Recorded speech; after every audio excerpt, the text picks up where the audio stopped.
એનો HK factory આઉટલેટમાં તમારા માટે જો મસ્ત મજાનું કલેક્શન લઈને આવી ગયું છું અને એ પણ ક્રોપ ટોપમાં રહેવાનું છે અને માત્ર આમ જો તમને કહું ને તો 1500 રૂપિયાથી કલેક્શન ચાલુ થઈ જવાનું છે અને તમે કલેક્શન જોઈ જુઓ આપણું.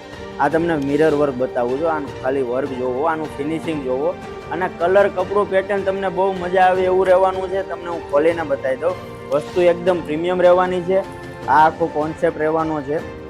બેટ મળી જશે તમને એમાં અને આખું છે ને બ્લાઉઝ વર્ક ઉપર રહેવાનું છે. આપણે ખોલીને જોઈ લેશું એને. તો વસ્તુ એકદમ પ્રીમિયમ રહેશે એટલે કોઈ પણ પ્રકારની તમને તકલીફ નથી આવવાની. તમે એની ટાઈમ પહેરી શકો. આખી પ્રીમિયમ વસ્તુ તમને મળી જશે. તો આ રીતનું બ્લાઉઝ રહેવાનું છે, સાથે બેલ્ટ પણ રહેવાનો છે. વસ્તુ એકદમ પ્રીમિયમ રહેશે. તમે કોઈ પણ જગ્યાએ પહેરો, લગ્ન પ્રસંગે, હમણાં સિઝન ચાલુ જ છે લગ્નની, બરોબર? તો જુઓ આ રીતની આખી વસ્તુ રહેવાની છે. આ તમારો ચણિયો રહેશે અને આ આખું છે ને આમ જોવો તમે એકદમ મસ્ત હાઈ ક્લાસ દુપટ્ટો રહેવાનો છે. એકદમ પાટલી પાડેલો દુપટ્ટો તમને મળી જવાનો છે. તો આના માટે તમારે ક્યાં આવવાનું છે? HK ફેક્ટરી આઉટલેટમાં, લક્ષ્મણનગરમાં.